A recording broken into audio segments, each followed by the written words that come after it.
Hi everyone, and welcome back to Diamond Delight. Today I am going to be talking about diamond painting accessories. There are lots of different products out there, so I know when you're first starting diamond painting, sometimes it can get a little overwhelming to know what exactly you should or shouldn't buy. So I'm going to be ranking all the different tools and accessories and letting you know which ones I consider necessary and would really help with the diamond painting process, and which ones are more just a splurge or something extra to get for fun. So to start with, I'm just going to show you what comes in a basic starter toolkit. So just to put it out there, you technically don't need to buy anything extra. Once you get a diamond kit, it's going to have everything you need in it. Most basic diamond painting kits will come with a basic toolkit, which will have this small diamond painting tray to put your drills on, a wax of sorts, usually a pink wax, a pen, very basic. The most basic will just have a single point. Sometimes they'll give you a different end with a multi-tip placer or a grip on it. Sometimes they give you baggies for storage, sometimes not, and sometimes they give you tweezers. So that is technically everything that you need. You can do a whole diamond painting with just these tools. You'll be fine. But I have found that certain items make the process easier and more enjoyable. So the first item that I would recommend getting, if you don't already have it, is a method to store your drills. Here are a few of the different storage containers that I have. There are lots of different options on the market. I personally like these ones the best. I just got them from Amazon. They clip open on the sides, and then each of these rows has their individual little container that you can open and then pour out onto your drill tray as you go. This one is very similar. It holds a bunch of different little trays. You pull them each out and then you can pour them from there. The Elizabeth Ward Harbor Freight storage containers are also very popular. Those ones are a little big, so I just haven't really delved into trying to use those yet, but that's definitely an option. If you really need to, if you don't want to buy any storage container, you can just put your drills back in the bags they came in and tape them up. However, I would only recommend this if you're just first getting started. You have a very small, like 30 by 40 centimeter painting. Otherwise, it'll get very frustrating to have to constantly put drills back and forth in those little baggies. A more ecological option could be just to get plastic Ziploc bags and store your drills in there. You can also get, little salsa containers, keep them in here. You can get very creative. There's many different options out there, but I would recommend having some sort of storage system just so that you can more easily take your drills out, say if you miss one, and just pick it up, put one in, and it's easier to just go from the storage system instead of the separate drill bags. The next thing I would recommend is a good pair of tweezers.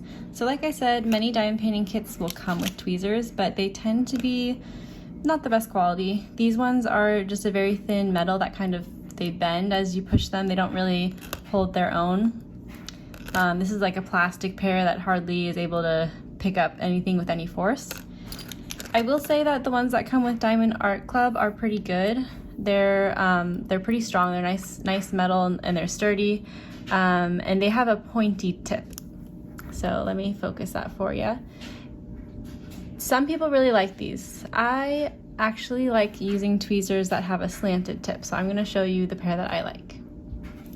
I like using tweezers that look like this and have a bit of a slant to them. It just provides more surface area for me to pick up the drill itself rather than having just two tiny little points of contact. So these are Tweezerman. They're the slanted tip tweezers, and they're very strong and sturdy. They're typically used for beauty purposes, so like plucking eyebrows, things like that. But I have found that these work very well for diamond painting. So this would be my second recommendation. The next thing that I think has helped a ton has been a LightPad. So here I just have, it's like about the size of a piece of paper, LightPad, and you turn it on. It has different brightnesses, so you can make it brighter, you can make it dimmer. I don't know if the camera is picking up on that, but it has different levels. And this just helps to really have straight placement. So I put this under the painting and then I can really see. So there's one missing. Don't mind, this painting is actually an old painting that I haven't worked on for a while, so some of the drills have kind of fallen out. It wasn't the best quality. But anyways, this really helps, one, to see the symbols, and two, to see how you're placing the drills if there's any missing spots. So I think a LightPad really helps if you're trying to get a nice, even application of your drills. Again, it looks like this. I'll try to link most of the products that I'm mentioning in the comments. I got this off Amazon, just so that you guys can purchase the same thing if you want. They typically come with a wall plug. So this is the, this is the cord that would typically just plug into an outlet. I have a external hard drive so that I can just keep it portable with me, can take it wherever I want, and I don't have to be necessarily close to an outlet in order to use this. So I would also recommend, not necessary, but if you want to make things a little bit easier, I'd recommend getting an external hard drive to plug your LightPad into. The last item that I would really consider to be one of the more essential items would be a larger diamond painting tray. So this size, as compared to the typical size that your diamond painting comes with, it just means that you can pour more drills onto your tray so that you can get more out at a time.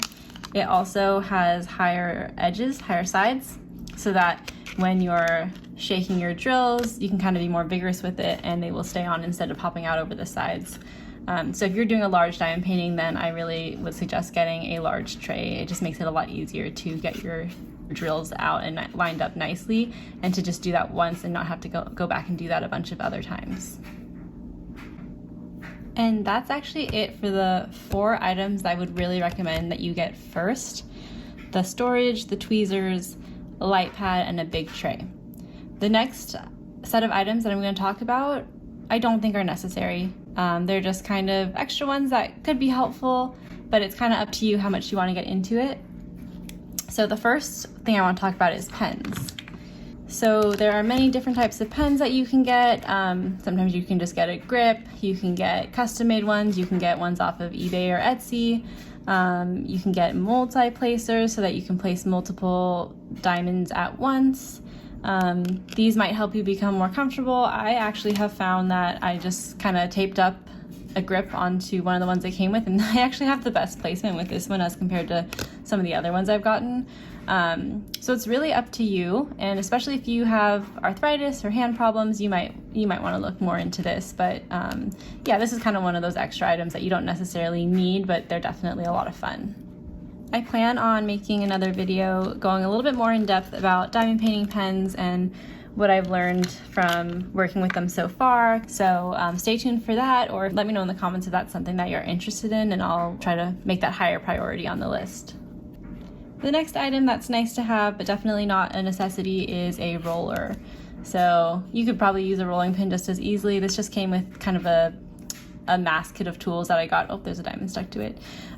This just helps if you have kind of a bad canvas like this one, and you can kind of go over it and just roll everything in so that everything is nice and tight. This canvas had a lot of popping drills, so I liked to use this to make sure everything kind of lined up. So it's kind of meant for those perfectionists, but it's a nice fun little tool to have. Next, I want to talk about straighteners.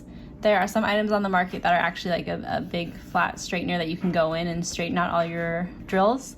I actually don't even have one because I just decided it was not something that I was interested in getting. I actually have like a snow scraper, and I use that for a little bit. It doesn't really do much in my opinion. I actually have a straightener end on one of my pens. So let me see if I can get this in focus.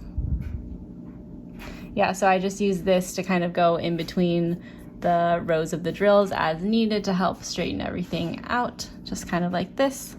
Could take a long time, so again, this is kind of for more of the perfectionist type. Like I can relate to that, but you definitely do not need this.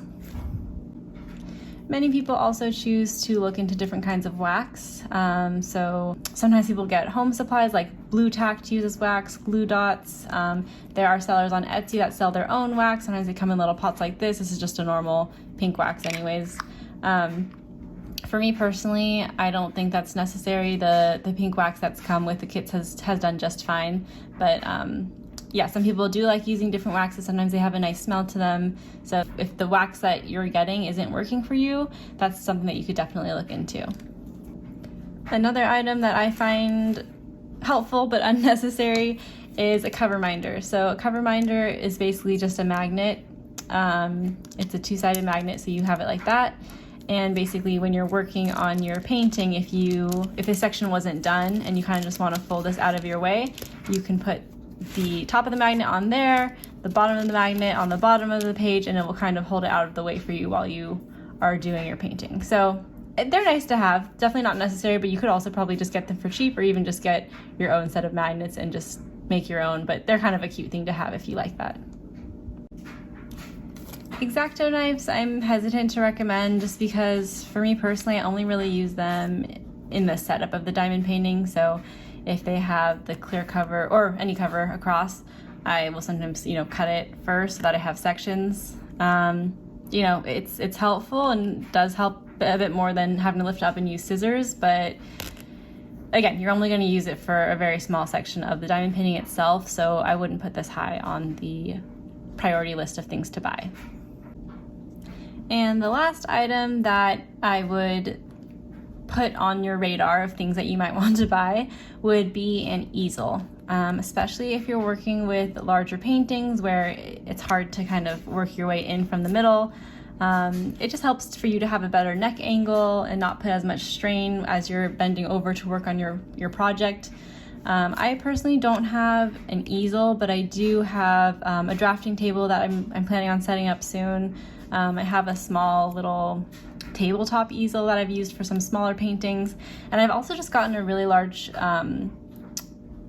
sheet of cardboard and then prop that up against my table, like with the edge supporting it, so that I kind of just have my own makeshift easel. So with a lot of these things, you can get creative, make your own way around them if you are trying to save some money.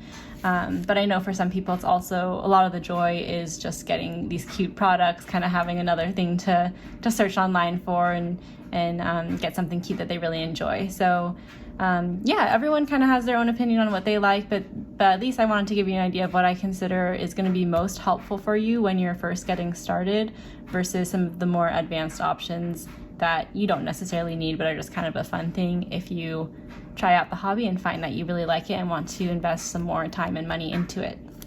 So that's it for my review of different tools and accessories.